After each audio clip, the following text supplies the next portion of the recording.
Hello everybody, my name is Lorbai, or Maddie. Today I'm reading chapter 41 of #Murder Trending by Gretchen McNeil. We have 9 chapters left, including this one. So let's get right into it. Dee wasn't bluffing when she said she knew exactly where the postman was hiding. The place where it all began, Slayer's Maze. And if she'd had any doubts, they'd vanished as she approached the hulking warehouse. The crows that lined the roofs of every building on the block, the ones that Dee had so naively assumed were just birds that first afternoon on the island, were alive. Were alive. I was right the first time. The cameras rotated in synchronized motion as she trotted down the street, each tracking her with a single red dot of light. The postman was live, and Dee was the main attraction. The exterior of the warehouse looked strange. Perhaps it was the darkness of the night, the silvered moon long since disappeared below the horizon. Or perhaps it was because she was coming instead of going this time, standing before its weathered wooden door instead of fleeing through it. She didn't know for sure what she'd find in the maze, but she could guess. The postman would be waiting. Of that she was absolutely sure. She was absolutely positive. Would he have the remaining Painaics there as well? Odds were pretty good, but at least Dee was prepared for them. Thanks to Mara's encyclopedic knowledge of the Painaics, their tactics and weaknesses, and after finding Gassy Al's corpse tucked away inside the pavilion, Dee had understood what the postman wanted her to do. Now, if she could just find a pair of shoes, the only thing worse than the Lucate kitten heels. The only thing worse than the Lucate kitten heels entering Slayer's warehouse barefoot. Oh well, no helping that now. Dee marched up to the main entrance of the warehouse, grabbed the metal handle firmly, and slid the door open. An area of Slayer's imposing maze walls had been cleared away, revealing a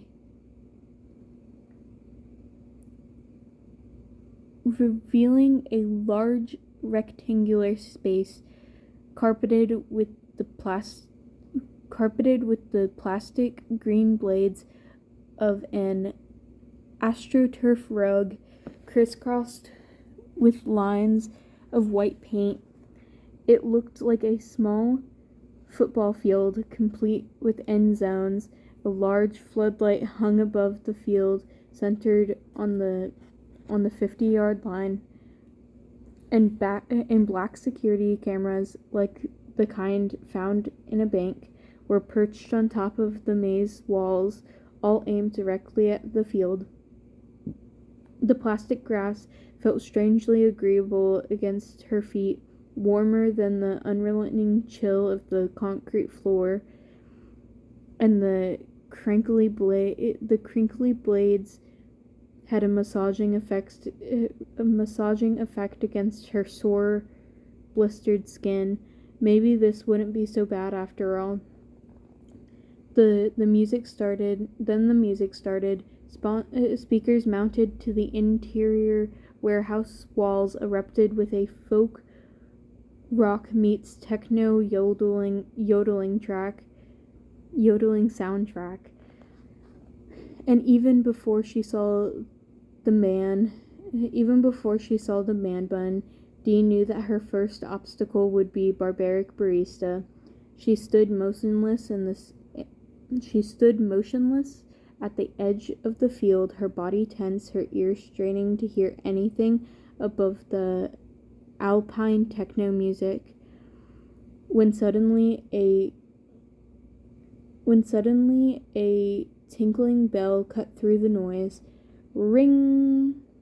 It was a familiar sound, old-fashioned but easily recognizable, one of those lever-operated bells attached to a bicycle. The instant her brain registered the origin of the bell, it sounded again, and Barbaric Barista sailed around the corner on a powder blue beach cruiser. If he hadn't been a known sociopath, Dee would have laughed out loud at BB's appearance. In addition to the man bun wound loosely on top of his head, BB wore a red and black plaid flannel shirt, carefully tailored to fit tightly to his length,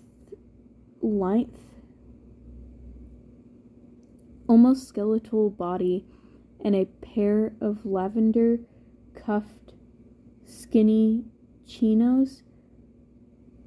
On his feet, leather flip-flops curved around the bicycle pedals with each rotation, and across his back he'd slung a leather messenger bag stuffed to bursting.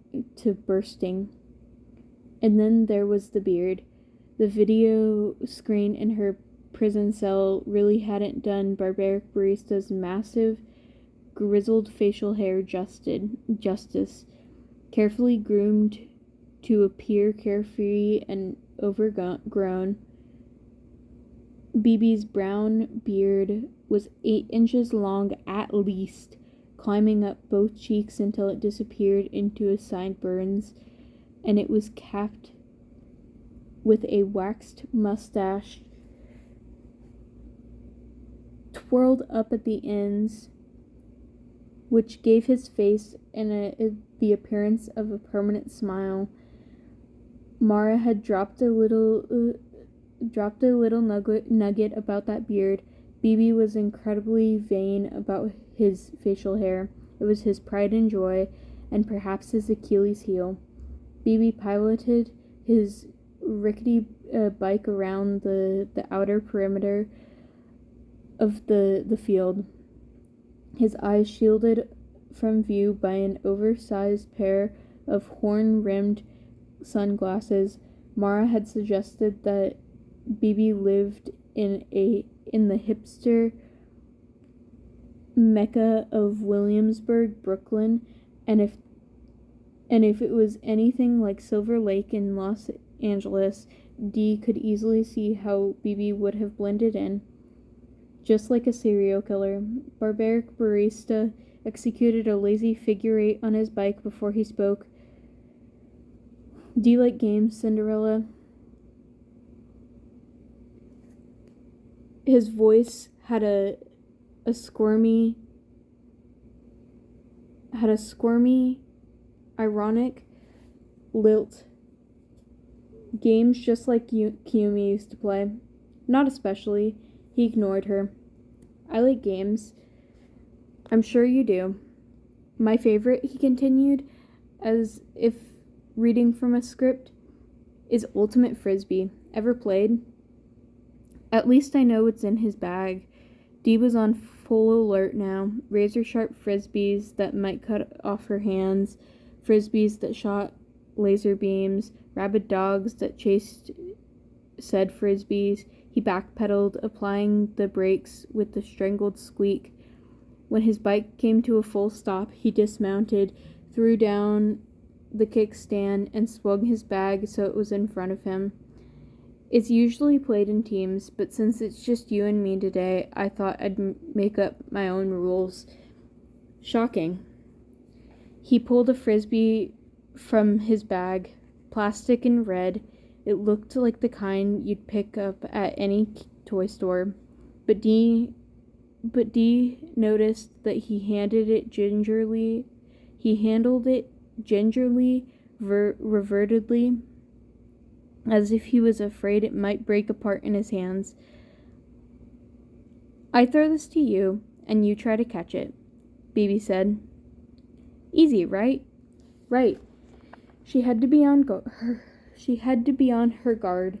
No telling what BB's game of ultimate frisbee might actually entail. Awesome, he cried. Last one standing wins. Then he torqued his body and let the frisbee fly. He was a good shot. The disc started low and rose gracefully as it crossed the field. It flew in a straight line with hardly any arc.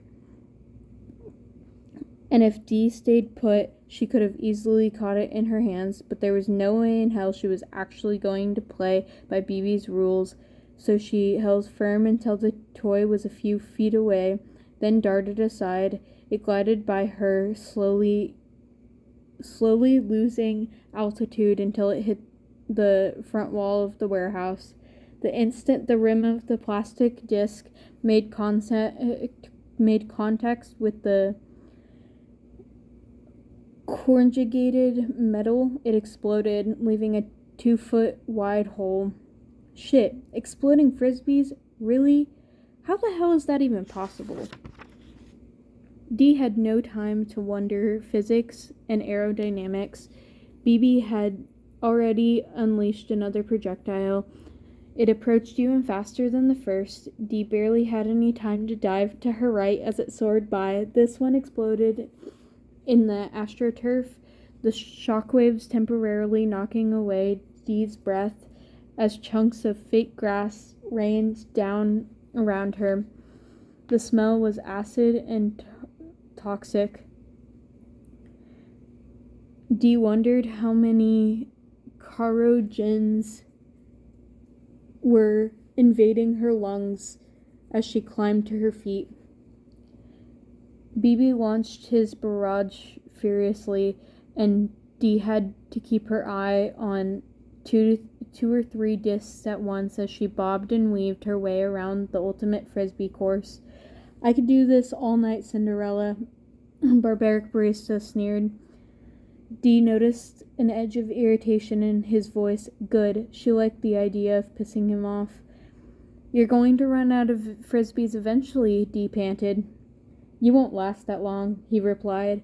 She had to hit the ground to avoid a low-flying saucer, then immediately rolled aside to miss another. Both exploded instantly. How did BB keep from blowing himself up as he handled the precariously explosive laden lawn toys? Or while he'd been riding his stupid bike around the field? She crouched, just missing another one. This time she noticed a flashing red light coming from a small black box on the other side of the frisbee. So that's how he can carry these things around in his messenger bag. The box probably had a switch, and BB was arming the frisbees just before he launched them. The impact caused the explosion. Maybe if she could get into his bag and turn a few of them on, he'd blow himself to pieces. It was worth a try. Now she just needed to distract him.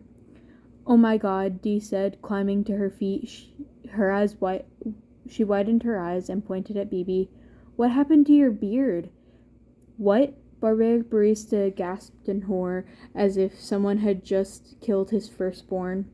He let the unarmed frisbee in his hand fall to the ground and dropped his eyes to his prized facial hair, grasping at it with both hands. His beard was his weakness, just as Mara had predicted. He was only preoccupied for a second, and that was all Dee needed. She sprinted at him, tackling him by the legs. They both went sprawling across the astroturf. In the confusion, Dee thrust her hand into BB's bag, fumbling blindly with her fingertips for a switch on the other side of one of the frisbees.